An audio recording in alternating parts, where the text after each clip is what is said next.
इसी प्राप्ति के लिए बड़ा सुंदर क्रम बताया मधुसूदन जी ने कि इसका एक उपाय है सत्संग, जो आपने कल सुना। वो क्रम क्या है? वो कहते हैं प्रथमम महताम सेवा तद दया पालता ततः श्रद्धा तेषां धर्मेषु ततो हरिगुण सती। कि पहले क्या करो, आप कमज़ोर हैं तो जो महापुरुष हैं, भक्त हैं भगवान के, उनका संग करो, श्रवण करो, उनसे सेवा करो। जब सेवा करेंगे तो क्या होगा? आप अहंकार छोड़ के जाएंगे, नम्र रहेंगे, जिज्ञासु होंगे, तो देखेंगे आपको वो, तो फिर उनकी दया पात्रता, उनकी दया कृपा के आप योग्य बन जाएंगे। और जब बनेंगे तो वास्तव में जो उनके धर्म है, जो उनका आचरण है, व्यवहार है, वहाँ सच्ची श्रद्धा होती है। श्रद्धा से हम पहले गए पर वो कम श्रद्धा थी, जब रहे, कृपा हुई, तो फिर सच्ची श्रद्धा होती है। तो जो धर्म वो अपनाए, जो उनका आचरण है, चरित्र है, उसको हम भी अपने अंदर लाएं, ये पक्का निश्चय आता है। निश्चय आएगा, हम प्रयास करेंगे, और प्रयास करके जो उनके धर्म है, व्यवहार हैं, जैसा वो करते हैं, वो लाएंगे, तो क्या होगा? फिर धीरे धीरे ततो हरिगुण श्रुति ही। उसके बाद वास्तव में जो हरि के गुण हैं, कथाएँ हैं, श्रवण में प्रेम आता है। पहले हम सुनते हैं पर सुन के भी प्रेम नहीं आता है। सुन लेते हैं, अच्छी बात सुनने से पहले भी सुनना ही चाहिए, वो साधन है, पर एक सहज प्रेम नहीं आता है, रस नहीं आता है। पर जब कृपा हो जाएगी तो आपको वहीं रस आएगा, बाहर रस नहीं आएगा। और जब ऐसा हो गया तो कहा उसका है क्या होगा? तो कहा ततो रतिम उत्पत्ति। जो रति है भगवान में, प्रेमा भक्ति है, रागा भक्ति है, उसका अंकुर पैदा होता है। जो आपने पहले किया सत्संग, जो भागवत धर्म का अनुष्ठान, वो है बीज, उसका अंकुर है ये भगवान में रति। जब रति हो जाती है तो उसका फल मिलता है स्वरूपाधिपतिस्ततः। वो भगवान आपको जो आपका स्वरूप है उसका बोध कराते हैं, ज्ञान देते हैं, और वो परमात्मा मुझसे भिन्न नहीं है, मेरा स्वरूप है, ऐसा बोध होता है। तो एक क्रम बताया है, इस क्रम से हम जाते हैं तो हम जो सच्ची भक्ति है उसे प्राप्त कर सकते हैं। और इसके लिए अनेक उपाय बताए संतों ने। भागवत में कहा, भगवान ने दो बातें बताई विशेष रूप से कि मद भक्त पूजा भेदिका सर्वभूतेषु मन्मति, कि जितने भी प्राणी हैं उनमें मेरा भाव करो, मेरा दर्शन करो। कि जितने प्राणी हैं सब में मैं विराजमान हूँ, उनकी आत्मा मैं हूँ, मेरे रूप है। जिसे कहा भगवान मानस में कह दिया कि श्री राम मैं सब जग जानी, करो प्रणाम जोर जुग पानी। कि जितने प्राणी हैं सबकी आत्मा भगवान है, विराजमान है वहाँ पर, ये समझ करके उनको प्रणाम करें। नहीं करते तो क्या होगा? कि बताया कपिल जी ने तीसरे अध्याय में कि देखिए बहुत से लोग होते हैं, वो सबकी आत्मा मैं हूँ, मेरे को अवज्ञा करते हैं, पर बाहर मंदिर में जो प्रतिमा है बड़ी पूजा करते हैं, पर वो क्या है? वो मूढ़ है। वो तो ऐसे जैसे मानो वो आग छोड़ करके रात में वो हवन करते हो, जिसका कोई फल नहीं होता है। वो क्या करते हैं? बाहर पूजा करते हैं, पर जो अन्य लोग हैं उनका तिरस्कार करते हैं, उनसे ईर्ष्या करते हैं। जब तक ये रहेगा तब तक भक्ति प्राप्त नहीं होगी। और जब आप समझेंगे सबके अंदर परमात्मा ही है, मेरे इष्ट हैं, तो क्या होगा? ये ईर्ष्या, द्वेष, तिरस्कार, ये भावनाएं चली जाएंगी, तब भक्ति आती है। और कहा कि जो मेरे भक्त हैं उन्हें मुझसे अधिक मानो। यही बात कही मानस में कि मोते भक्त अधिक कर देखा, ये भक्ति है। कि जो मेरे भक्त हैं उन्हें समझो मुझसे अधिक है, अधिक सम्मान दो। क्यों? भगवान तो हमारे परोक्ष है, अभी दिखता नहीं है, तो जो भक्त हैं वो उसके चलते फिरते विग्रह हैं, उन्होंने इसे प्राप्त किया है। और उनके हृदय में जो दीपक था प्रेम का, भक्ति का, जल चुका है, तो उनमें सामर्थ्य है कि हमारे मन में जो जला सकें, भक्ति दे सकें। तो जो उनका हम संग करते हैं, उनकी सेवा करते हैं, और जो अभी नहीं है उनके चित्र सुनते हैं, प्रहलाद कैसे होते थे, वो क्या किए, कैसे कामना रहित थे वो, तो सुन सुन के हमारे मन में भी भाव आता है कि हम भी ऐसे बन जाएं। इस प्रकार से बारंबार विचार करेंगे तो फिर भक्ति प्राप्त होती है। और एक संत कहते थे 3 बातें यदि आप मान लें, विचार करें, ग्रहण करें तो भक्ति आएगी। समय कम है, मैं कहूँगा संक्षेप नहीं, कि पहली बात विचार करें कि जो मनुष्य जन्म की दुर्लभता का शास्त्र कहते हैं बड़े भाग मनुष्यन पावा, बड़ा दुर्लभ है, बड़े भाग्य से मिलता है और ईश्वर बिना कृपा के ये मिलता नहीं है। तो इतना दुर्लभ हमें तन मिला है, इसका फल क्या है? विषय भोग तो है नहीं, वो हम कहीं कर सकते हैं, पर जितने अन्य प्राणी हैं वहाँ विषय भोग तो हैं, पर वो भगवान का नाम लें, भक्ति करें, भजन करें, संभव नहीं है। तो इस जो जीवन है मनुष्य जीवन, इसका फल यही है कि हम भक्ति करें, इसका विचार हम बार बार करें तो मन भक्ति आ सकती है। और दूसरी बात कहते हैं संत कि जो भगवान की कृपा है उसका विचार करें हम, कि देखिए वो पहली कृपा उसकी ये हो गई, मानव जन्म दिया, उसके बाद मनुष्य के कल्याण के लिए वेद प्रकट किया, कर्म का, उपासना का, ज्ञान का रहस्य बता दिया। जब देख लिया कलयुग में लोग वेद नहीं पढ़ेंगे तो व्यास अवतार दिया और लेके पुराण लिख दिए और वहाँ सब धर्म बता दिया। उसके बाद काम नहीं चला तो अवतार दिया, देखिए राम बने, कृष्ण बने, वहाँ कितने कष्ट से। और इतना ही नहीं, वो हमारे कल्याण के लिए किसी उसकी कृपा है कि वो मत्स्य, कच्छ, शुकर बन गए। किसके लिए? कि ये प्राणी मेरे अवतार की लीलाओं को गान करें, श्रवण करें, मन को शुद्ध करें, भक्ति प्राप्त करें। जो कृपा भगवान की है उसका विचार करें और विचार करें कि कृपा होने पर हम यदि उस कृपा का लाभ नहीं लेते हैं तो हम अपराधी हैं उसके। और तीसरी बात, जो भगवान के भक्त हैं, भगवान की कृपा के चलते फिरते विग्रह हैं, ये संसार प्रत्यक्ष, वो दो ही हैं, एक है संत, एक है सत्शास्त्र। संत कहिए, भक्त कहिए, तो वो जो भक्त हैं उनका संग, उनकी सेवा, और जो शास्त्र हैं, भक्ति शास्त्र हैं, ज्ञान शास्त्र हैं, उनका चिंतन, उनका अध्ययन, ये तीन बात वो संत कहते थे, इनका हम प्रयास करें तो भक्ति अवश्य प्राप्त होगी। समय तो हो चुका है, मैं इतना कह के अपनी वाणी को विराम देता हूँ। इसके बाद में हमारे मध्य में विराजमान है मंच पर परम पूज्य परमादर्श महामंडलेश्वर स्वामी वीरानंद गिरी महाराज, जो कैथल से पधारे हैं, हरियाणा से, बड़े विद्वान तपनिष्ठ संत हैं। तो उनसे मैं आग्रह करता हूं कि वे भी अपने अनुभव से हमें अनुग्रहित करेंगे। नारायणं पद्मभवं वसिष्ठं शक्तिं च तत्पुत्र पराशरं च व्यासं सुतं गौडपदं महान्तं गोविन्दयोगीन्द्रमथास्य शिष्यं श्रीशङ्कराचार्यमथास्य पद्म पादं च हस्तामलकं च शिष्यं तं तोटकं वार्तिकार्मण्यान् स्मद्गुरून् सन्ततं तोऽस्मि सुधीस्मृतिपुराणानामालयं करुणालयं नमामि भगवत्पादं शङ्करं लोकशङ्करं शङ्करं शङ्कराचार्यं केशवं वादरायणं सूत्रभाष्यकृतो वन्दे भगवन्तो पुनः पुनः। ईश्वरो गुरुरात्मेति मूर्तिभेदविभागिने व्योमवद्व्याप्तदेहाय दक्षिणामूर्तये नमः। अशुभानि निराचष्टे तनोति शुभसन्ततिं स्मृतिमात्रेण यत्पुंसां ब्रह्मतन्मङ्गलं परम् अधिकल्याणरूपत्वात् नित्यकल्याणसंश्रयात् स्मृतीनां वरदात्वाच्च ब्रह्मतन्मङ्गलं विदुः। ओङ्कारश्चात् शब्दश्च द्वावेतौ ब्रह्मणा पुरा कण्ठं भित्त्वा गृह्यातौ तस्मान्माङ्गलिकावौ। यैरि मे गुरवे पूर्वं पदवाक्यप्रमाणतः व्याख्याताः सर्ववेदान्तास्तान् नित्यं प्रणतोऽस्म्यहम्।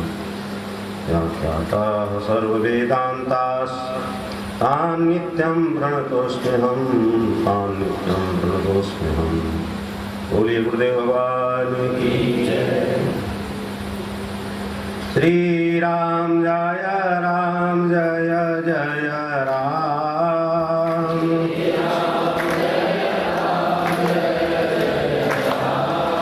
श्री राम जय राम, जय जय राम।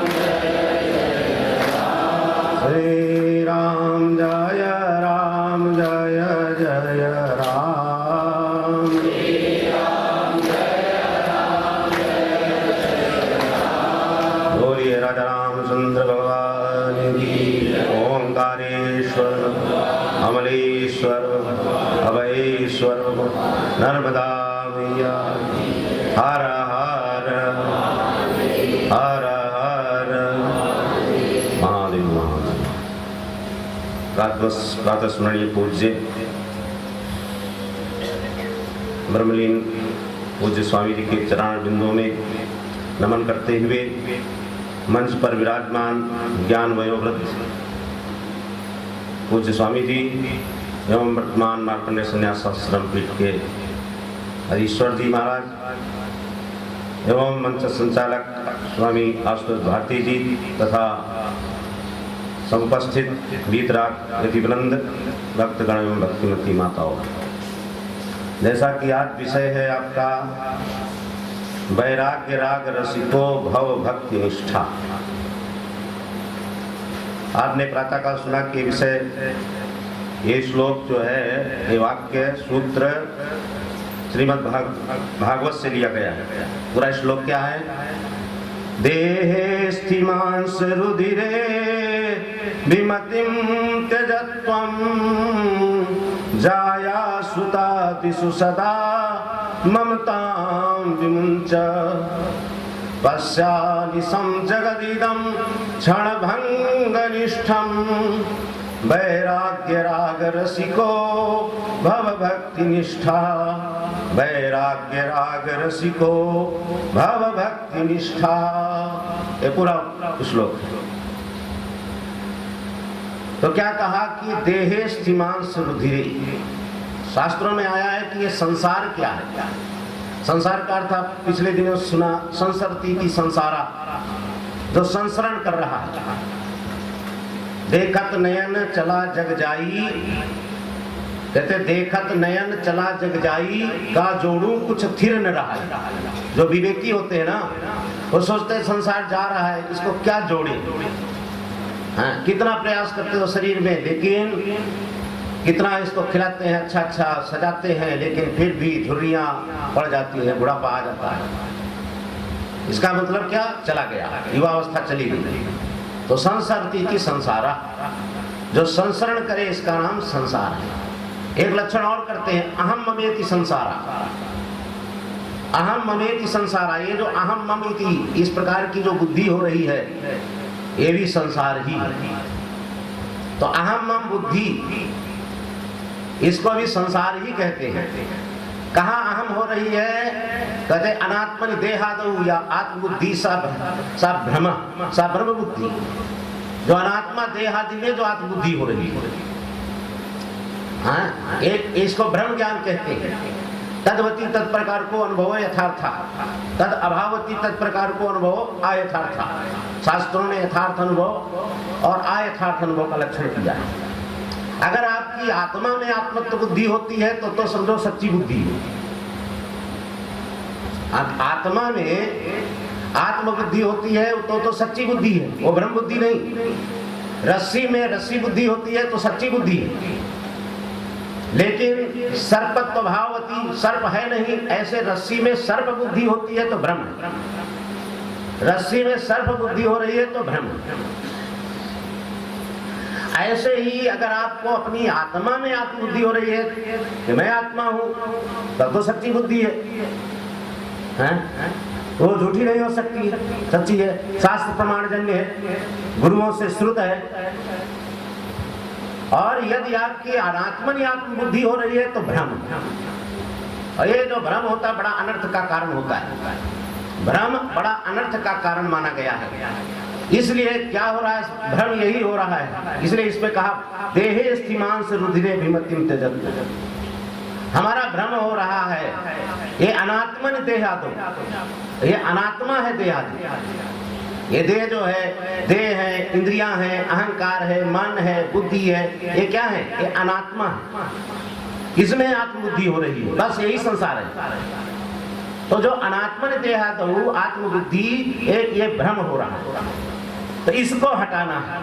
हाँ, फिर बाद में अगर आपने इसको हटा दिया और कहा आत्मबुद्धि की, बस शुद्ध आत्मा में, अयम आत्मा ब्रह्म, शास्त्रों में आया कि जो ये आत्मा है यही परमात्मा है, दूसरा कोई परमात्मा, मुख्य परमात्मा नहीं। और तो प्रतीक में हम उपासना करेंगे, प्रतीक रूप से उपासना करेंगे, और जैसे भी हम उपासना करें वो बात अलग है, लेकिन मुख्य आत्मा ही परमात्मा है। तो सज्जनों, ऐसी आत्मा में आत्मबुद्धि करनी। और जो हम शरीर, मन, बुद्धि, इंद्रियों में आत्मबुद्धि कहते हैं, शरीर से क्यों छोड़नी आत्मबुद्धि? तो वहां पहले कह दिया, देहे स्थिमांस रुधिरे अभिमतिम त्यजत। जरा विचार करो, तुम क्या हाड़ हो सकते हो, मांस हो सकते हो? क्या हाड़ हो तुम? कोई कहता है हड्डी हो? नहीं। मांस हो? नहीं। रक्त हो? नहीं। तो ये तुम हो ही नहीं सकते। और जब ये हो ही नहीं सकते हो तो इसमें आप आत्मबुद्धि कर रहे हो, तो हाड़ मांस में आत्मबुद्धि कर रहे हैं। आहारा, जैसे कोई मांस भोजी होता है, मांस खाने वाला, वो मांस बाहर बैठ रखा है और जब खा लेता है तो खाए हुए मांस से अहम बुद्धि करता है। हम लोग क्या है, हम लोग शाकाहारी हैं, अन्न खाते हैं, अन्न खा करके बाहर पहले थाली में था, खा लिया तो अन्न के साथ मैं कहने लगता हूँ, तो अन्न क्या है, अनात्मा ही था। और पेट में गया तब भी अनात्मा ही रहा, लेकिन उसके साथ आत्मबुद्धि कर लिया मैं। उसी प्रकार मांस भोजी भी मांस जब तक बाहर रहता है तब तक तो ठीक है, उसमें अनात्मबुद्धि करता है, भिन्न बुद्धि करता है, लेकिन जब खा लेता है, भक्षण कर लेता है तो आत्मबुद्धि कर लेता है। ये तो सबको विदित है, सरल बात है। ऐसे अनात्मा में, मांस में आत्मबुद्धि कर ली उसने, मांस भोजी ने। और हम भी इसी प्रकार, ये शरीर क्या है, हाड़ मांस का है, जैसे उसने कर ली मांस भोजी ने। आहरियते आहारा, जो हम आहरण कर रहे हैं, ज्ञान कर रहे हैं, वो सब आहार ही है। शब्द आदि विषयों का जो हम ग्रहण ज्ञान कर रहे हैं वो सब आहार है। इसलिए हम भी ये शरीर जो अनात्मा है, हाड़ मांस का है, उसके साथ भी हम भी मैं बुद्धि कर रहा हूँ, ये भी आहार है, आहरण कर रहा हूँ, ये भ्रम से आहरण कर रहा हूँ। ये जो शरीर के प्रति अहम बुद्धि कर रहे हैं, हाड़ मांस के प्रति, ये भी हम गलत ही कर रहे हैं। उसी प्रकार जैसे कोई मांस भोजी खा करके उसके साथ अहम करता है, ऐसे हम इस हाड़ मांस के शरीर को अहम बुद्धि करते हैं, तो हम भी क्या उससे कम है? जरा विचार करो थोड़ा। इसलिए अनात्मा में जो आत्मबुद्धि हो रही है, अशुचि, ये अशुचि है, अपवित्र है, इसमें जो आत्मबुद्धि हो रही है, ये कोई बढ़िया चीज नहीं है। किसी शास्त्र ने रक्त को, किसी शास्त्र ने मांस को पवित्र नहीं कहा है। अगर पवित्र होता तो उसके भक्षण का निषेध क्यों होता? और किसी शास्त्र ने इसको सुखरूप नहीं कहा, क्योंकि निंदा कर दी है। काम क्रोध लोभ मोहा, सूक्ष्म शरीर की निंदा। काम क्रोध लोभ मोहा देहे तिष्ठन्ति तस्करा हरन्ति ज्ञान रत्नानि तस्मात् जागृहि जागृहि, निंदा हो गई। किसी शास्त्र ने नहीं कहा। मन की निंदा, मन में आशा होती है, पहले मन में आशा होती है तब कर्म होता है, इसलिए निंदा। आशायाम बध्यते लोकाः कर्मणा परिबध्यते आयुक्षयम् न जानाति तस्मात् जागृहि जागृहि, निंदा हो गई। भोगों की निंदा, ऐश्वर्यम स्वप्न साकाशम जीवनम कुसुमोपमम क्षणिकम चलम आयुष्यम तस्मात् जागृहि जागृहि, भोगों की निंदा हो गई।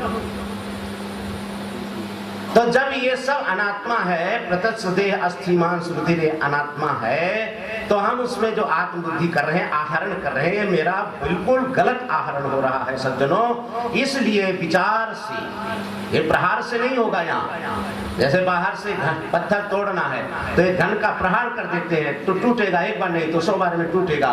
सज्जनों, ऐसे यहाँ पर हमें विचार करना है। जैसे बाहर के पाखंड को तोड़ने के लिए सैकड़ों घन प्रहार करना पड़ता है, वैसे आत्मा में जो ये भ्रम हो रहा है अनात्मा का, सुख का, इसको जो अनात्मा के अभिमान का हो रहा है, उसको भी तोड़ने के लिए हमें बहुत सूक्ष्म विचार एकांत में महापुरुषों के चरणार बिंदुओं में, रज में लौटने का मतलब नहीं कि लौट जाओ, हाँ, उसका मतलब है रज जैसा ही अपने को अमानी बना दो। हाँ, जैसे उनके चरणों में रज है, ऐसे अपने को रज जैसा अपने को अमानी बना दो। हाँ, अमानी ना मान दिन सदा कीर्तनियो हरि। अपने को जब आप अमानी बना देंगे रज के स्वान और उनके चरणों में जब विचार करेंगे, तो जब विचार का प्रवाह जब होगा उस समय ये अहम बुद्धि इस हाड़ मांस से हट जाएगी, सूक्ष्म शरीर से हट जाएगी, तभी हटेगी। भ्रम है, ये भ्रम बड़ा अनर्थकारी होता है। इसलिए कल भी बताया था, अप्रामाण्यम त्रिधा भिन्ना, संशय और विपर्य और अज्ञान, ऐसा तीन बताए थे, कल भी बताए। तीन प्रकार का अप्रामाण्य माना गया है। तो ये भ्रम बड़ा अनर्थकारी होता है, क्योंकि भ्रम से ही तो भ्रमण, इस संसार में भ्रमण करना पड़ता है। अगर इस जीव को भ्रम न होता तो भ्रमण न करना पड़ता। कैसा भ्रमण? बार बार जन्मना, बार बार मरना, यही भ्रमण। कभी जो है माता की कुक्षी में प्रवेश करना, इसी को कहते हैं भ्रमण। ये भ्रम के कारण ही सज्जनों भ्रमण हो रहा है। वो भ्रम क्या है? साफ बता दिया देह स्थिति। ये जो अनात्मा शरीर हाड़ मांस का है, इसमें जो आत्मबुद्धि हो रही है, काम क्रोध लोभ मोह वाला जो मन है, उसमें भी जो आत्मबुद्धि हो रही है, सुख दुख और भ्रम पैदा करने वाली कर्तृत्व धर्म, कर्तृत्व शक्ति रखने वाली जो बुद्धि है, उसमें भी जो हमें भ्रम हो रहा है, आत्मबुद्धि हो रही है, ये सब भ्रम है। इसलिए इस भ्रम को छोड़ो। इसलिए देहे स्थिमांस रुधिरे अभिमतिम त्यजत्व, ये तुम हो ही नहीं सकते हो। शरीर हमारा जो सनातन धर्म, वैदिक धर्म में कभी शरीर को मैं नहीं, शरीर को तो तुरंत बलिदान करने की बात आती है, और आत्मा कहाँ जाएगी? धर्म के पालन में स्वर्ग चली जाती है। तो अगर शरीर आत्मा होता तो शरीर के त्याग की बात क्यों कही जाती? शरीर से भिन्न आत्मा है। तो सज्जनों याद रखो, इसलिए कह दिया देहे स्थिमांस रुधिरे अभिमतिम त्यजत्वम। इसलिए इसके साथ अहम बुद्धि छोड़ो। विचार करके ही छूटती है, ऐसा नहीं कि छूटती नहीं है, असंभव नहीं है, लेकिन एकांत में महापुरुषों के चरणार बिंदुओं में आपको अभिमान छोड़ करके। शिष्य का लक्षण क्या है? सबसे मुख्य लक्षण है अमानी होना। कोई कहे शिष्य का लक्षण, जिज्ञासु का लक्षण, हाँ, विद्यार्थी का लक्षण अमानी होना पहला लक्षण। अगर वो माने चाहेगा तो कहेगा, आगे बढ़ पाएगा, विचार कर पाएगा। अमानित तो पहला लक्षण है। और दूसरा लक्षण है कि उनके वचनों में श्रद्धा, विश्वास करना, जो कहें बस। दो लक्षण बहुत पर्याप्त है। तब जब हम महापुरुषों के चरणार बिंदु में जाएंगे तब ये विचार करेंगे, एकांत में विचार करेंगे, नहीं तो मन में विचार नहीं पैदा होता है। नाना प्रकार के कर्मों करने की, नाना प्रकार के उपद्रव करने की इच्छा जीवों के अंदर मन में उठती रहती है। आत्मा अनात्म के विचार की इच्छा नहीं उत्पन्न होती है। लेकिन जब हम एकांत में गुरुओं के चरण बिंदुओं में श्रवण करेंगे, श्रवण के उपरांत जब हम मनन करेंगे, ध्यान देना इस बात पर, श्रवण के उपरांत जब हम मनन करेंगे तब कहीं हमारी अनात्मा में आत्मबुद्धि हटेगी। तो इस इधर तो पहला काम ये करना है, अहम बुद्धि हटाना। और अहम के आश्रित रहता है मम बुद्धि, अहम के आश्रित रहती है। तो कह दिया देहे स्थिमांस रुधिरे विमतिम त्यजत्वम जाया सुतादिषु सदा ममताम विमुच्य। कल भी इसी को स्पष्ट कहा था कि ममपना छोड़ दो, ये मेरे हैं। जब तुम शरीर ही नहीं हो तो वो तुम्हारे कैसे हो सकते हैं? अगर ये अहम मम आया है अनादिकालीन, अनादिकाल से आया है, इसी का नाम संसार है। तो अनादिकालीन अगर अहम मम आया है तो इसी अहम मम को आश्रय करके भगवान की वाणियां भी आई है आपको भवसागर से पार होने के लिए। हाँ, ये भी बात है। अगर ये संसार आया है अनादिकाल से, अहम ममेति संसारा, तो इस अहम मम बुद्धि के आश्रित भगवद वाणियां भी आई हैं कि अगर अहम शरीर से आया है तो भगवान की आज्ञा का पालन करो। कर्मण्येवाधिकारस्ते मां फलेषु कदाचन मां कर्म फल हेतुर्भूर् मां ते संगोस्त्व कर्मणि। तो आज्ञा का पालन करो। तो ये अहम, जब कहते हैं विष जो है खाने से मार देता है, लेकिन मंत्र विमंत्रित अगर विष होता है तो जीवन दे देता है। हाँ, मंत्र विमंत्रित हुआ विष होता है तो जीवन दे देता। अगर यह अहम मुझे मारने वाला है तो इसके साथ जुड़ी हुई अगर भगवान की आज्ञा का हम पालन करते हैं सज्जनों, तो वह अहम जो है हमें फिर मुक्ति देने वाला है। हम भगवान का आज्ञा का पालन करें, हमारा कर्म में अधिकार है। इसलिए कर्म का मतलब हमेशा जो कर्म शब्द का प्रयोग आता है शास्त्रों में, वो विहित कर्म से आता है, पाप से नहीं आता है। इसलिए भगवान ने पाप में के लिए नहीं कह रहे हैं, कहते कर्म में, कर्म माने शास्त्र विहित कर्म करने के लिए आपको आदेश है। कोई कहे हम पाप करेंगे तो नहीं, कर्मण एव कहने से पाप माने विकर्म, विकर्म की निवृत्ति होगी। हाँ, पाप की निवृत्ति होगी। इसलिए कर्म में ही अधिकार है। मां फलेषु, कभी फल मत चाहना। हाँ, फल को तैयारी लिए थे फलम, फल चाहोगे तो आपका हृदय शुद्ध नहीं होगा। इसलिए फल में तुम फिर फल ईश्वर है, समर्थ है, फल मतलब उपपत्ति है, ब्रह्म सूत्र है। अगर ईश्वर चाहेगा तो देगा और तुम्हारा हित नहीं चाहेगा तो नहीं भी देगा। इसलिए तुम फल के विषय में तो उदास हो, बस कर्म करो और भगवान की आज्ञा से तुम प्रवृत्त हो और कभी आलसी मत बनो। इसलिए अहम अगर भगवत वाणी से जुड़ जाता है, गुरु की के अनुशासन से जुड़ जाता है, जरा ध्यान देना, गुरु की अनुशासन से जुड़ जाता है तो ये अहम जो संसार है मोक्ष का कारण बन जाता है। इसी प्रकार चलो दूसरा विकल्प, दूसरा पहलू ममेति मम, जो जाया पत्नी पुत्र आदि में जो मम बुद्धि हो रही है, कल भी यही बताया था, इस मम बुद्धि को भगवत वाणी से जोड़ दो। कह दिया पुत्र हो गया, तो हम कल भी बताया था पुत्र अगर है, बिना पुत्र हुए कोई गृहस्थ में अग्नि का आधान नहीं कर सकता था प्राचीन काल में, और अब भी नहीं कर सकता। अब तो पुत्र होने पर भी नहीं कर रहे हैं, इसका मतलब संस्कार का लोग। तो ये ममपना जो बैठा है, अगर उस ममपना जहां पत्नी में बैठा है, पुत्र में बैठा है, तो आप जो है इस ममपना को भगवत वाणी से जोड़ करके भगवान की सेवा में लगा दो। परिवार को, नाथ सकल संपदा तुम्हारी, मैं सेवक समेत सुत नारी, लगा दीजिए पूरा, तब तो आपकी विशेषता है।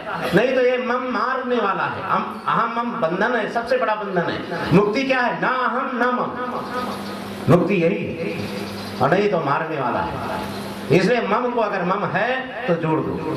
ऐसे मैं ब्राह्मण हूं, मैं क्षत्रिय हूं, मैं सन्यासी हूं, ये जितने भी अहम हैं ये सब बंधन कारक हैं। अगर वो भगवत वाणी से जुड़ते हैं तभी मोक्ष देने वाले हैं। कोई कहे मिथ्या कहे मैं ब्राह्मण हूं, ब्राह्मण कर्म नहीं है, तो अहम बंधन देता है, बंधन करने वाला है। अगर वो ब्राह्मण कर्म में लगता है, भगवत वाणी से ब्राह्मण कर्म में लगता है, विमान छोड़ करके भगवत अर्थ लगता है, तो वही अहम उसको अंत में अंतःकरण की शुद्धि करके हृदय में उस ज्ञान प्राप्त की योग्यता का आधान करता है, योग्यता पैदा करता है। जैसा कि गीता में आया, तत्स्वयं योग संसिद्धा कालेन आत्मनि विन्दति। योग माने कर्म योग से। जब हम अपने अहम मम को भगवत वाणी, गुरु के अनुशासन से जोड़ करके हम जब उसको क्रियान्वयन करते हैं, व्यवहार में लाते हैं, तो मेरे हृदय को पवित्र हमारा हृदय होता है और शुद्ध हो जाता है, निश्चल हो जाता है, फिर हम उस ज्ञान को प्राप्त कर सकते। इसलिए कह दिया तत्स्वयं योग संसिद्धा काले ज्ञान योग, काल समय पर उस ज्ञान को प्राप्त कर लेता है, समय पर उस ज्ञान को प्राप्त कर लेता है। चलिए फिर अपने श्लोक को ही देखिए। देहे स्थिमांस रुधिरे विमतिं त्यजत्वं जाया सुतादिषु सदा ममतां विमुञ्च। ममता को छोड़ो और जोड़ो, इधर जोड़ो, भगवत वाणी से जोड़ो, इधर से तो छोड़ो और उधर जोड़ो भगवान की वाणी में। और बाद में क्या है देहे स्थिमांस रुधिरे विमतिं त्यजत्वं जाया सुतादिषु सदा ममतां विमुञ्च पश्यानिशं जगदिदं क्षणभंग निष्ठम। अब बताओ कितनी बात बड़ी सरल है, सत्संगियों के लिए सरल है, जो सत्संग में आया उसके लिए सरल है, नहीं तो क्षण भंग निष्ठम, संसार को देखना सबके बस की बात नहीं है। हाँ, क्षण भंग निष्ठम देखना, ये क्षण क्षण में दृष्ट नष्ट स्वभावा, ये संसार क्या है, देखते देखते नष्ट होने वाला है, ऐसा हमेशा देखो। अब लेकिन सब थोड़ा देखते हैं, सब तो संभालने में लगे हैं। अगर कुछ बिगड़ रहा है तो संभालने में लगे हैं, लेकिन जो साधक हैं वो ज्यादा संभालने में नहीं लगते हैं, वो देखते रहते हैं। दृष्ट नष्ट स्वभावायम संसारा, ये संसार तो देखते देखते नष्ट होने वाला हो रहा है, उसको ज्यादा संभालते नहीं है। संसारी जिसे संभालते रहते हैं और संसारी ही मोह को प्राप्त होते रहते हैं। जो संसारी होते हैं वही संभालते हैं और वही मोह को प्राप्त होते रहते हैं, लेकिन जो साधक होते हैं वो संभालते नहीं, वो तो केवल अपना आगे बढ़ते रहते हैं, भगवान के मार्ग पर बढ़ते हो, ज्यादा संभालते नहीं हैं, भगवान के पथ पर बढ़ते रहते हैं। इसलिए कह दिया कि संसार को हमेशा ऐसा देखो। एक सामान्य हो गया, देहे स्थिमांस रुधिरे विमतिं त्यजत्वं जाया सुतादिषु सदा ममतां विमुञ्च पश्यानिशं जगदिदं क्षण भंग निष्ठम।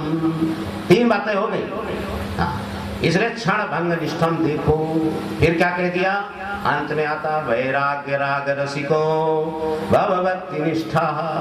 ये नहीं कहा विषय राग रसिको, विषय में राग वाले ना, वो तो स्वाभाविक राग प्राप्त है सबका विषयों का, बस पक्षियों का भी प्राप्त है विषयों से राग। पशु पक्षियों का भी विषयों से राग प्राप्त है, मनुष्यों का भी प्राप्त है।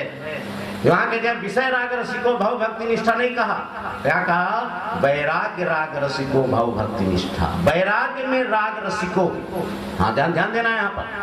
वैराग्य राग रसिका सन भक्ति निष्ठो भव, ध्यान देना। अब विषय राग में न करो, विषय के प्रति राग न करो, देह के प्रति राग मत करो, जिनसे तुम्हें ममत्व हो रहा है उधर राग मत करो, राग रसिक न बनो, विषय राग। आपको वैराग्य राग रसिक होना है। वैराग्य में राग रसिक करना है तो आप वैराग्य राग रसिक बनो। इसका मतलब, इसको और सरल ढंग से, वैराग्य के जो साधन है उसमें राग रसिक बनो। वैराग का साधन क्या है? पंचदशी में आता है,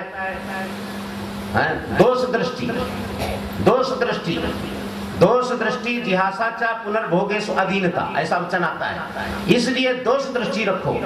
क्या दोष दृष्टि रखो? यही है, ये संसार, ये शरीर हाड़ मांस का है, ये मैं हो ही नहीं सकता। संसार दुख रूप है, इसलिए वो सुख रूप है ही नहीं।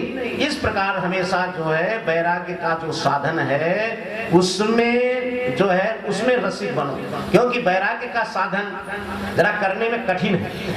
हाँ, जन्म मृत्यु जरा व्याधि दुख दोषानुदर्शनम, क्या कह दिया?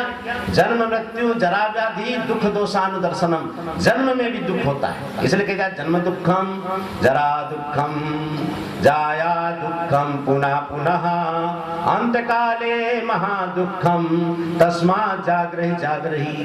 जन्म मृत्यु जरा व्याधि, इसमें दोष देखो। जो साधक हृदय से मन से सुस्थिर होंगे, मतलब चंचल नहीं होंगे, ऐसे जो साधक हैं उनको चाहिए कि वैराग्य के जो साधन है दोष दृष्टि वो लावे, निरंतर चिंतन करें, यही उनका काम है। हाँ, अगर कोई व्यवहारिक काम कर रहे हैं साधक तो उनको करते हुए उनका परम कर्तव्य है साधकों का कि निरंतर वैराग्य का साधन जो दोष दृष्टि है, विषयों में जो दोष दृष्टि है, उस दोष दृष्टि को करते हुए, हाँ, इसमें संसार में सुख नहीं, ये सब बंधन कारक है, इस प्रकार दोष दृष्टि करते हुए, तो वैराग्य राग का मतलब वैराग्य का जो साधन है दोष दृष्टि, वैराग्य का साधन है मिथ्यात्व बुद्धि, ये भी एक साधन है। जगत कैसा है? माया मात्र है। जैसे दोष दृष्टि है ना, ऐसे माया मात्र भी, ऐसा भी चिंतन करें। तो वैराग्य का साधन जो दोष दृष्टि है, वैराग्य का साधन जो आभास मात्रता, जगत कैसा है, जगत के सुख कैसे हैं, आभास मात्र हैं, ऐसा जो चिंतन है। जगत के जो भोग हैं कैसे हैं? आभास मात्र हैं, ये नित्य नहीं है, प्रतीति मात्र हैं, दोष वाले हैं। ऐसा जो वैराग्य का साधन है उस साधन में राग करना, क्योंकि कोई भी साधन है उसमें करने में कठिनाई होती है। और फिर परमार्थ का जो साधन है उसमें करने में तो कहना क्या है। हाँ, संसारी साधनों में एक पैसा भी कमाता है, रिक्शा भी चलाता है तो कितना पसीना बहता है, उसको कितना कष्ट होता है, लेकिन पैसे के लालच में वो रिक्शा चलाता रहता है। ऐसे ही सज्जनों, ये वैराग्य जो परमार्थ का साधन है इसमें भी तो कष्ट होना है ना। जब इसमें भी कष्ट होगा तो इसलिए कह दिया वैराग्य का साधन जो दोष दृष्टि, वैराग्य का साधन जो आभास दृष्टि, संसार आभास मात्र है, संसार के सुख आभास मात्र हैं, इस प्रकार साधन में आप रसिक बन। क्योंकि प्रातः काल ज्ञान वयो वृद्ध पूज्य स्वामी जी महाराज कहते थे कि जब तक वैराग्य नहीं हो सकता तब तक भक्ति नहीं हो सकती। उद्धव मन नाही 10-20 गाय, उद्धव मन नाही 10-20, एक हतो सो गयो श्याम संग को आराधे ईश। मन तो एक है, 10 नहीं होते।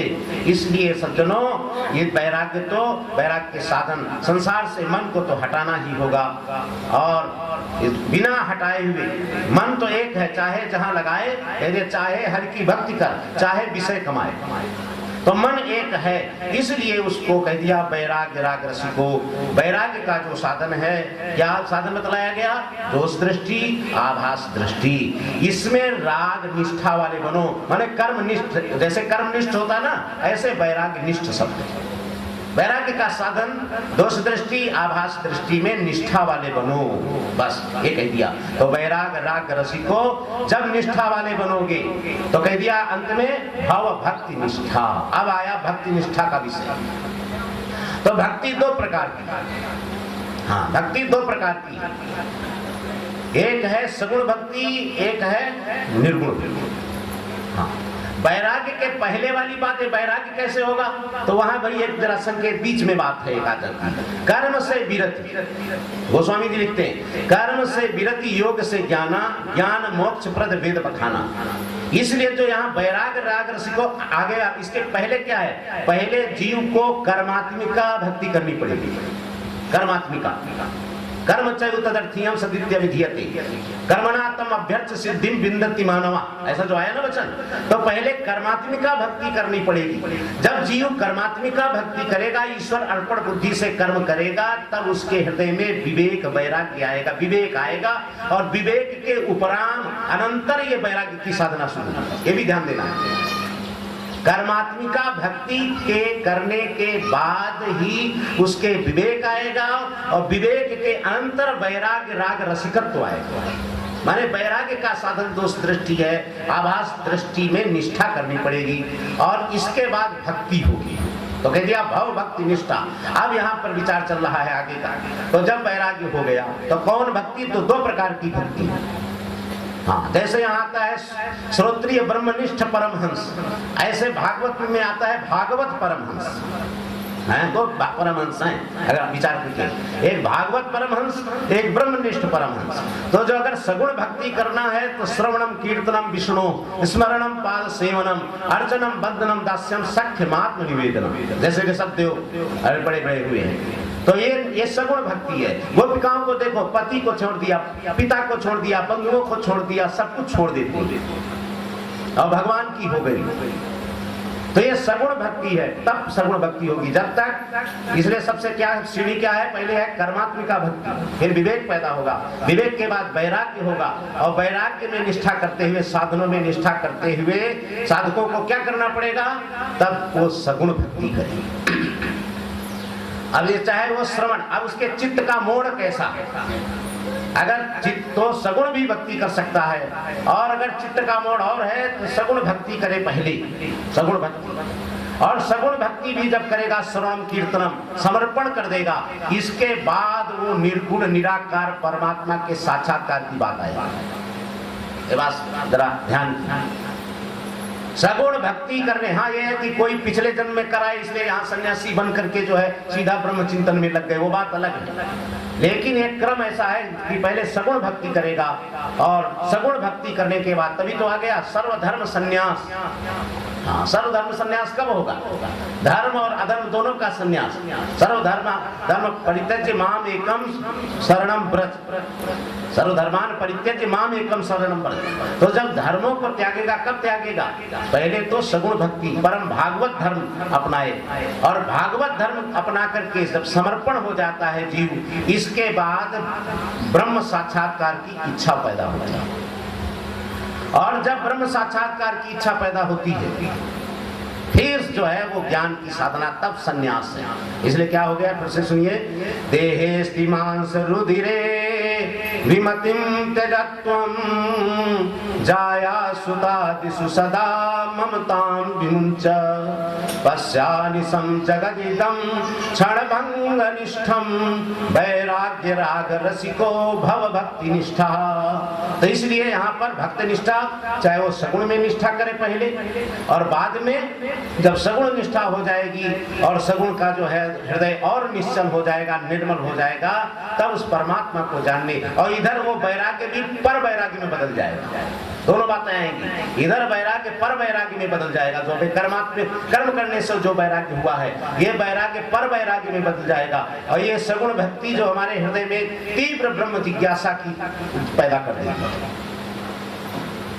और इसके बाद फिर होगा संन्यास, सर्वधर्म कर्म संन्यास पूर्वक आत्मज्ञान निष्ठा धर्म। भास्कर भगवान लिखते हैं सर्व कर्म संन्यास पूर्वकात आत्मनिष्ठा ज्ञान रूप धर्मात स मोक्षा भवति। इसके बाद मोक्ष में जाएगा।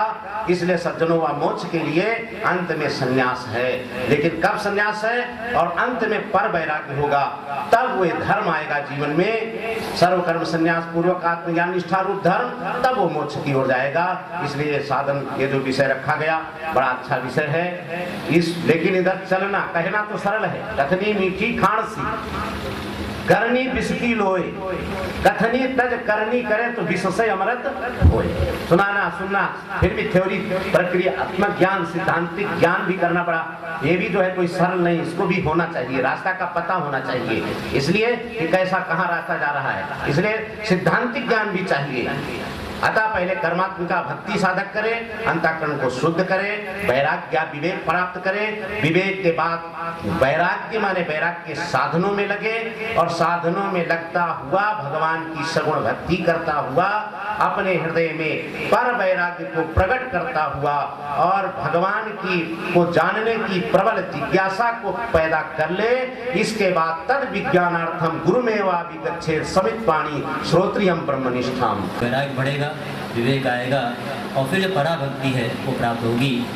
भक्ति से फिर सगुण भक्ति, उसकी पूर्णता पर पूर्ण वैराग्य, पर वैराग्य, फिर ज्ञान प्राप्ति, मोक्ष। बड़ा सुंदर समझाया महाराज जी ने। तो अंतिम में मैं प्रार्थना करता हूँ गुरुतुल्य परम पूज्य इस आश्रम के वर्तमान अध्यक्ष स्वामी जी महाराज से कि वे भी अपने वचनों से हमें कृतार्थ करेंगे।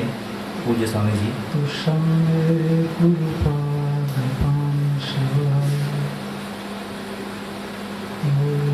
शांति शांति शांति। वैराग्य राग का रसिक हो जाए, रस को पीने वाले हो जाए, और ऐसे रसिक बन जाएं कि मानव जीवन का जो उद्देश्य है वो उद्देश्य की पूर्ति तक रसिक बन जाए। जैसे पूर्व संतों ने कहा, आपको रसिक कब तक बनना है? जब तक आपका उद्देश्य पूरा न हो जाए। और क्षणिक रसिकता तो बहुत लोगों को आती है, और उसे क्षणिक रसिकता से कुछ भी नहीं होने वाला है। उसको कहीं मरकट वैराग्य की संज्ञा से संबोधित कर दिया, किसी दूसरे वैराग्य की संज्ञा से संबोधित कर दिया, पर वास्तव में हमारे लक्ष्य तक पहुंचाने वाला जो वैराग्य होगा, उसी वैराग्य राग का रसिक होना साधक को बहुत ही जरूरी है। आप सुन रहे थे कि ऐसा होना जरूरी क्यों है? इसीलिए ये होना जरूरी है। यदि हमारे अंदर में वैराग्य न होगा, जगत का वैराग्य न होगा, तो जगत का राग रहेगा। अब उस राग में भी लगा दिया तो जरा अच्छा हुआ विरक्तों के लिए, और उस राग के पहले भी नहीं लगाया, केवल राग ही रह गया, तो गृहस्थों के लिए अच्छा है। राग माने संसार में राग, चूंकि अनादिकालीन हमारी जो संसार के प्रति प्रवृत्ति है,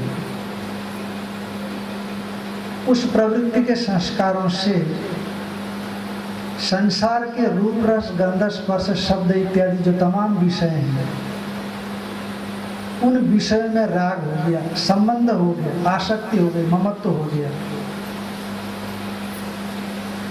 और इस ममत्व को तोड़ने के लिए जब तक इन्हीं विषयों में हमारा वैराग्य नहीं होगा, और ये चीज भी आप ध्यान देना, एक विषय में ही आपका राग नहीं है, अनंत प्रकार के विषय हैं, और उसी तरह अनंत प्रकार का राग भी है। जैसे सुबह आप सुन रहे थे, हम जिन चीजों को चाहते हैं जिनके विषय में हमारे अंदर अभिलाषा है, उन विषयों में, अनंत विषयों में हमारी अभिरुचि, भक्ति है, प्रेम है, लगाव है, आसक्ति, ममत्व है, बिखरा हुआ। जैसे कोई झरना ऊपर से गिरे और नीचे गिरते गिरते पानी चारों ओर फैल जाता है और फैल करके धीरे धीरे आगे समाप्त हो जाता है। उसी तरह से हमारे अंदर का जो लगाव है, जिसको ईश्वर की ओर मोड़ेंगे तो आप उसको भक्ति कहते हैं, और यदि जगत की ओर गया, वो जो राग है हमारा, यदि जगत की ओर गया तो उसको हम आसक्ति कहते हैं।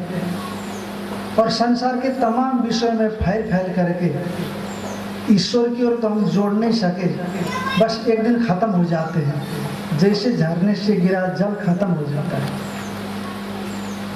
इसलिए चारों ओर फैली हुई जो हमारी आसक्तियां हैं, उन आसक्तियों को हटावें और उस आसक्ति को परमात्मा के साथ जोड़ें, तो आप ऐसा समझ लो कि ये भक्ति हो गई, ये भक्ति की शुरुआत है। और ऐसा करने के लिए जब तक हमारे भीतर में जगत के विषयों में अनुराग है, आसक्ति है, तो उस आसक्ति के रहते रहते हमारा मन ईश्वर में कैसे जाएगा? क्योंकि परमात्मा ने हर किसी के अंदर एक ही मन दिया है। 2, 4, 10 मन होते तो जहाँ जहाँ हमारी इच्छा होती वहाँ वहाँ एक मन को डाल करके रखते। जरा भाई तुम संसार का आस्वादन कर लो, जरा तुम परमात्मा का आस्वादन कर लो, रस ले लो। पर ईश्वर ने कंजूसी करके एक शरीर में एक मन को दिया, और उस मन को चाहे तो आप जगत में लगाओ, चाहे तो आप परमात्मा में लगाओ। और ऐसे यदि उस मन में, जैसे हमारे हनुमान जी कह रहे थे, विषयाकार वृत्ति बनी हुई है, तो फिर उसका अभाव कैसे होगा? जगत विषय के जिज्ञासा की वृत्ति कैसे होगी? इसीलिए वैराग्य होना बहुत जरूरी है। जैसे वैराग्य अपने भीतर में होगा तो जो राग, जो संबंध बना था जगत के साथ हमारा मन का, उस संबंध को तोड़ेगा। पूर्णतः नहीं तोड़ेगा, क्योंकि श्रीमद् भगवद गीता में भगवान शंकराचार्य जी महाराज लिखते हैं, नहीं असति सम्यक दर्शने रसस्य उच्छेदा। ठीक ठीक ढंग से जब सम्यक दर्शन नहीं होता, उससे पहले पूर्णतः रस का, राग का उच्छेद नहीं होता। पर हम उसको कमजोर करते हैं। आपकी साधना में आपको बढ़ने के लिए जो प्रतिबंधक बना है, मोटा है, तगड़ा है, आगे बढ़ने नहीं देता है, तो उसको आप कमजोर करते चले जाते हैं। और जितना जितना आप उसको कमजोर करते चले जाते हैं और जितना वो तनुकृत होता है, सूक्ष्म होता चला जाता है, उतना ही आपकी साधना में विघ्न नहीं डाल पाता। पर बीज तो रहता ही, और उस बीज की निवृत्ति के लिए जो भक्ति निष्ठा, ज्ञान निष्ठा की बात कही जा रही है, उसकी निवृत्ति होती है। उससे पहले उसकी निवृत्ति नहीं होती। उससे पहले हम धीरे धीरे, जैसे हमारे संतों ने बताया कि वैराग्य होना जरूरी है, पर वैराग्य होगा कैसे? क्योंकि संसार के प्रति अनुराग से, आसक्ति से हम बड़े दुखी हो रहे हैं, पर इस दुख की निवृत्ति चाहते हैं तो हमारे अंदर वैराग्य हो। तो उपाय भी बता दिया, विषयों में दोष दर्शन। ठीक इसके पहले वैराग्य, राग, रसिको, भवभक्ति निष्ठा, इससे पहले का पाद आप देख लीजिए कि दोष दर्शन की प्रक्रिया बताई वहां पर, पश्यानिशम जगदिदम क्षणभंग निष्ठम। माने ये जगत कैसा है? क्षणभंगुर है। ये निश्चित ही इसकी स्थिति क्षणभंगता में है, क्षणभंगुर है। जैसे स्वामी जी सुना रहे थे, दृष्ट नष्ट स्वभाव वाला है, पानी में उठे हुए बुलबुले के समान है, अभी है और थोड़ी देर में नहीं है। बाल्यावस्था आई, कहाँ चली गई देखो। सबके अंदर बाल्यावस्था आई थी पर चली गई। कौमारावस्था आई, वो भी चली गई। जवानी अवस्था आई, बहुतों की वो भी चली गई, और फिर बुढ़ापा अवस्था आई, वो भी चली जाएगी, तो कुछ रहेगा नहीं। बदलता चला गया, और बदलते समय खबर तक नहीं लगी हमें। जैसे स्वामी जी सुबह बता रहे थे, पता ही नहीं लगा कब धीरे धीरे बाल का सफेद होने लग गए। पर हम हैं प्रकृति को झूठलाने को तैयार बैठे हैं। हाँ, 60-65 साल के आदमी के बाल काले होते हैं आजकल।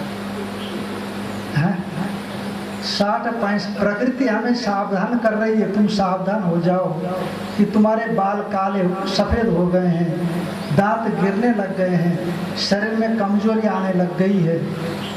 पर हम हैं कि प्रकृति को झूठलाने की कोशिश करते नहीं चाहते। इसीलिए नहीं चाहते हैं क्योंकि जगत के विषय में, शरीरादियों के विषय में अनुराग है, ममत्व है, आसक्ति है। और आसक्ति को तोड़ने का एक ही साधन है कि आपके अंदर वैराग्य पैदा हो जाए। पर वैराग्य होगा कैसे? विवेक से, दोष दर्शन से।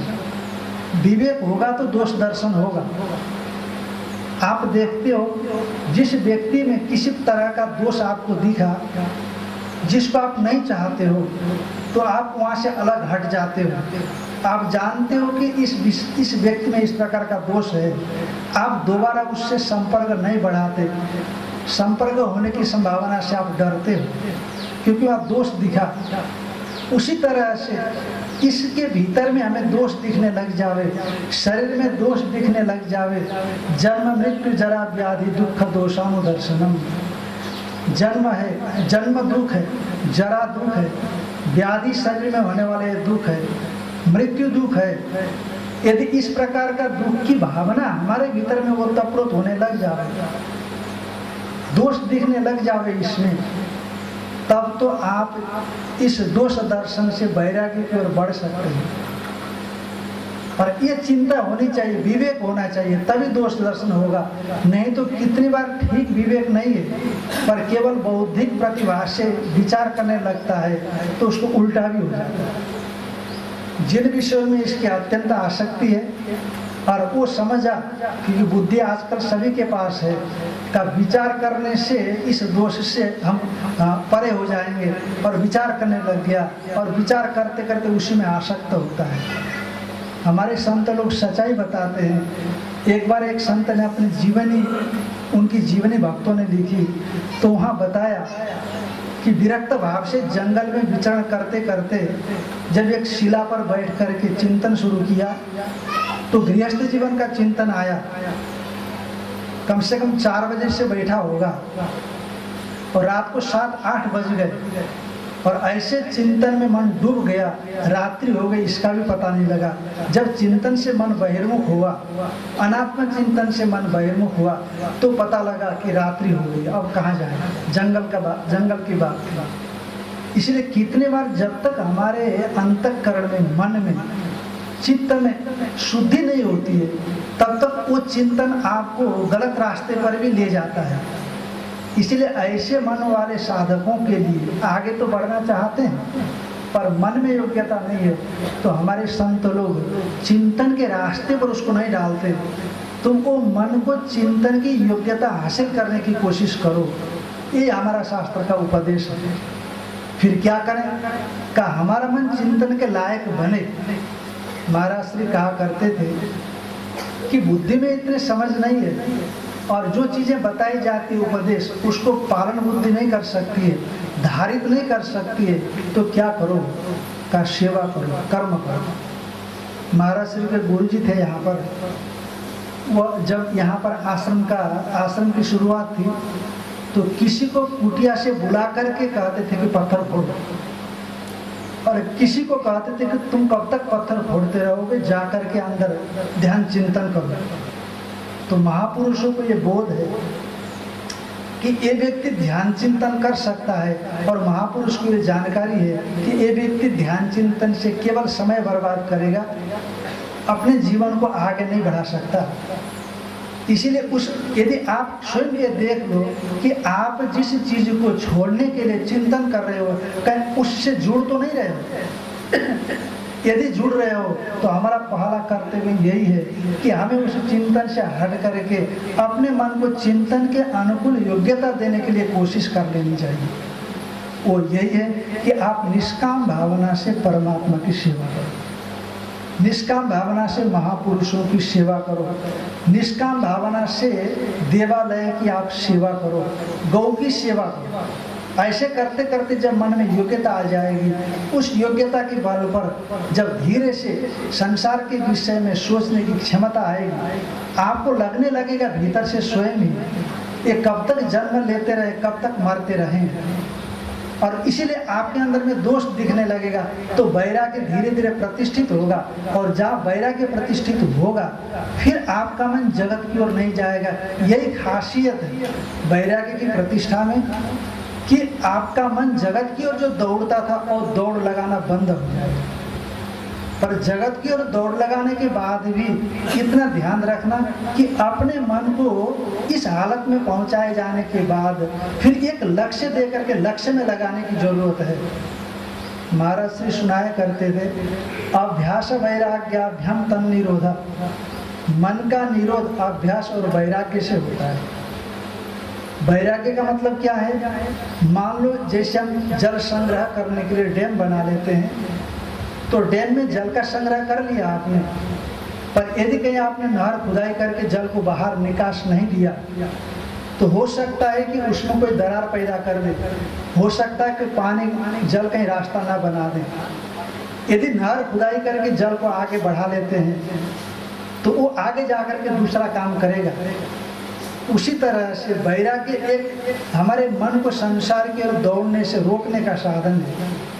और जब अभ्यास करेंगे, आप भगवान की आराधना करेंगे, ईश्वर चिंतन करेंगे, तब आपका मन सर्वत्र ईश्वर चिंतन में जा सकता है। इसलिए साधन चतुष्टय में दूसरा साधन बताया, यह मूत्रार्थ भोग विराग। यहाँ से लेकर के अमूत्र माने ब्रह्मलोक पर्यंत जो भी भोग हमने सुने हैं, उन भोगों पर वैराग्य होना चाहिए। कितनी बड़ी बात है। आप देखो कठोपनिषद उठा करके नचिकेता का और यमराज जी का संवाद दिखता है। यमराज नचिकेता को तमाम प्रकार के प्रलोभन देते हैं शिष्य की परीक्षा के लिए, शिष्य के वैराग्य की अभिव्यक्ति के लिए, कि तुम ये भी चीज ले लो, ये भी चीज ले लो। शतायुष पुत्र पौत्रान वृणीष्व बहुन पशुन हस्ति हिरण्यमश्वान भूमिर महद आयतनम वृणीष्व स्वयं च जीव शरदो यावदिच्छसि। तुम 100 साल उम्र वाले पुत्र पौत्रों को ग्रहण कर लो, और बहुत से और जो भौतिक संपदाएं, उन भौतिक संपदाओं को ले लो, हाथी ले लो, घोड़े ले लो, रथ ले लो, और स्वयं तुम्हारी भी उम्र अधिक से अधिक हो, इस प्रकार का वरदान मेरे से मांग लो। और इससे भी अतिरिक्त जो तुम चाहते हो जगत में जीने के लिए, उन सब चीज़ों को तुम ले सकते हो, वरदान मांग लो, पर आत्मा के विषय में कोई तुम वरदान मत मांगो। तो नचिकेता का वैराग्य देखिए आप। नचिकेता कहता है, न वित्ते न तर्पणियो मनुष्य लप्स्या महे वित्त मद्राक्ष में चेतुआ। माने कोई भी वैदिक जो है लौकिक संपदा के द्वारा या लौकिक जितने भी साधन है, उन साधन के द्वारा व्यक्ति की तृप्ति नहीं होती। जब तक विवेक पूर्वक उनका उपभोग कर नहीं करता, तब तक उनको संसार के जितने भी पदार्थ हैं उनसे तृप्ति नहीं होती है।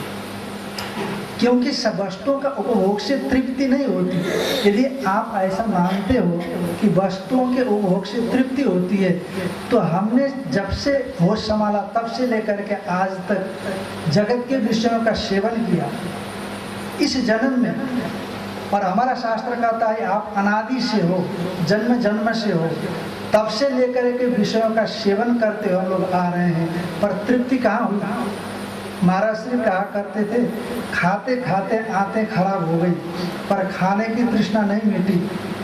देखते देखते आंख में चश्मा लग गया, पर देखने की तृष्णा भी नहीं मिटी। तो कहीं ना कहीं धोखा हो रहा है। तो क्या धोखा हो रहा है? तो क्या विषयों का उपभोग करना गलत है?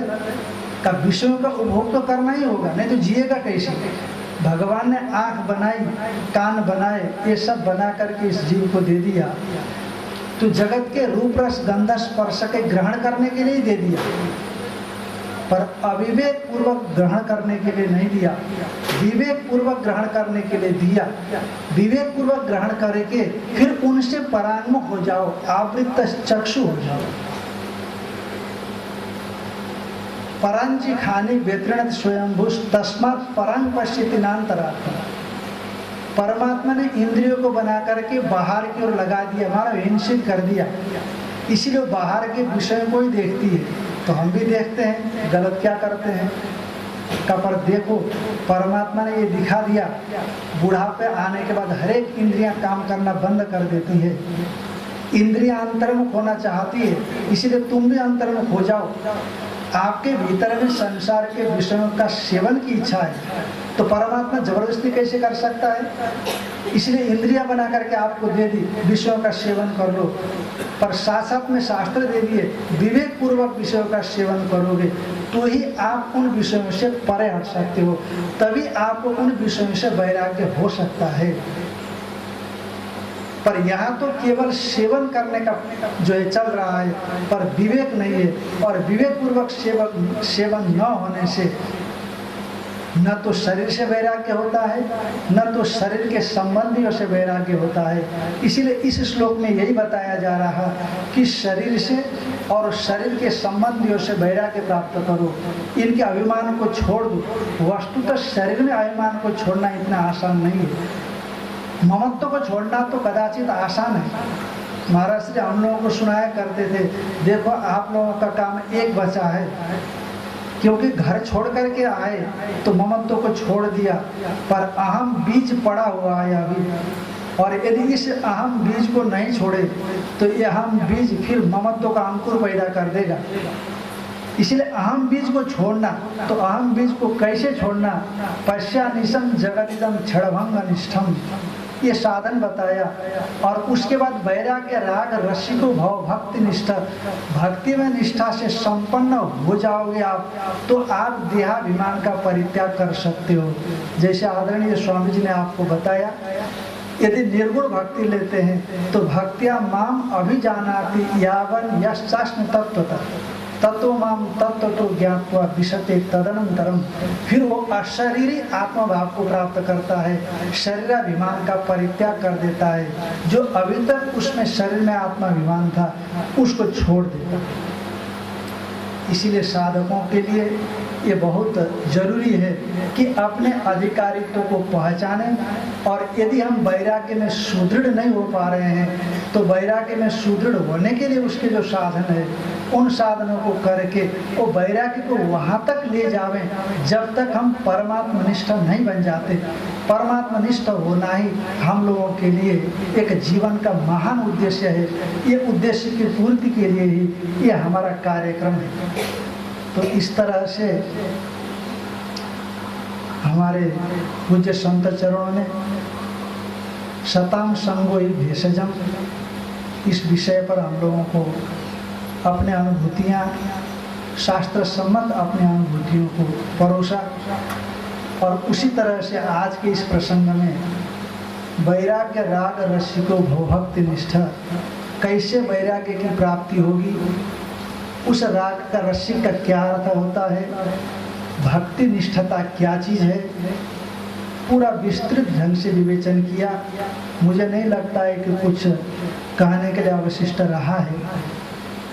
हाँ, सुनना अवशिष्ट हो सकता है, हम लोगों ने पूरा नहीं सुना हो, पर जितना भी सुना है उसको ठीक ढंग से धारण करें और अपने जीवन को परमार्थगामी बना सकें।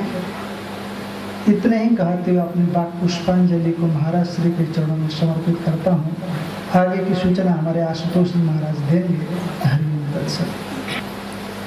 कि विवेक तो साधन है वैराग्य का, पर जब तक विवेक की योग्यता नहीं है मन में, तब तक उसको लाने के लिए जो साधन है निष्काम कर्म, उसे अनुष्ठान करें। और साथ ही जो विषय भोग हैं, जब भोगते हैं शास्त्र सम्मत विषय भोग करेंगे, शास्त्रीय, तो उससे फिर विवेक आता है, वैराग्य आता है, बता दिया। और मन एक ही है, इसलिए जब तक मन में राग है, रस है संसार का, तब तक भक्ति निष्ठा नहीं आएगी। इस प्रकार से भगवान की असीम कृपा से और गुरुजनों के आशीर्वाद से ये जो महोत्सव चल रहा है, इसका प्रथम चरण समझ लिए, जो शास्त्र विचार था, ये निर्विघ्न संपूर्ण हो गया। हम सबका सौभाग्य था, ऐसे संत आए, महापुरुष आए दूर दूर से, और अपने ज्ञान से, अनुभव से, विचार से हमें कृतार्थ किया। अब इसके बाद में ये जो महोत्सव का अंतिम चरण है, कल मुख्य दिन है, पूज्य महाराज श्री का पंचम पुण्यतिथि है। इसके लिए कल से ही संत और आएंगे बाहर से भी, और सभी अपनी जो बात श्रद्धांजलि है अर्पित करेंगे महाराज जी के लिए। तो कल का जो कार्यक्रम है एक बार सुन लें।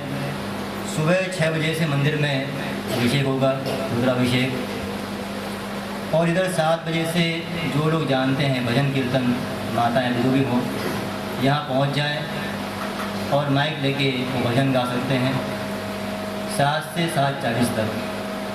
और 7:40 पर सभी संत जो आए हैं, महापुरुष यहाँ आएंगे, महाराज जी की पूजा हुई संक्षेप में।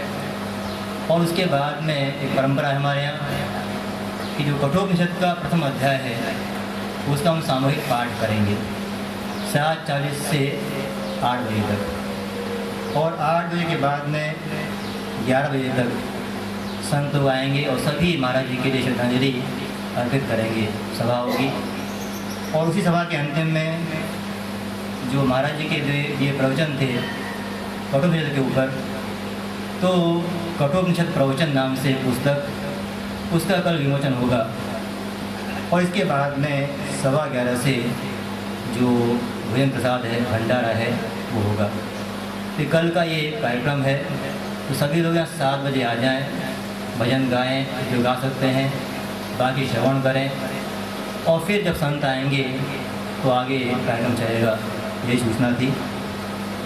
ओम पूर्णमदः पूर्णमिदं पूर्णात् पूर्णमुदच्यते पूर्णस्य पूर्णमादाय पूर्णमेवावशिष्यते। ओम शान्तिः शान्तिः शान्तिः। शङ्करं शङ्कराचार्यं केशवं बादरायणं सूत्रभाष्यकृतो वन्दे भगवन्तो पुनः पुनः। ईश्वरो गुरुरात्मेति मूर्तिभेद विभागिने व्योमवद्व्याप्तदेहाय दक्षिणामूर्ति। श्री सद्गुरुदेव भगवान की जय। ओम नमः पार्वती पतये हर हर महादेव।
जिसके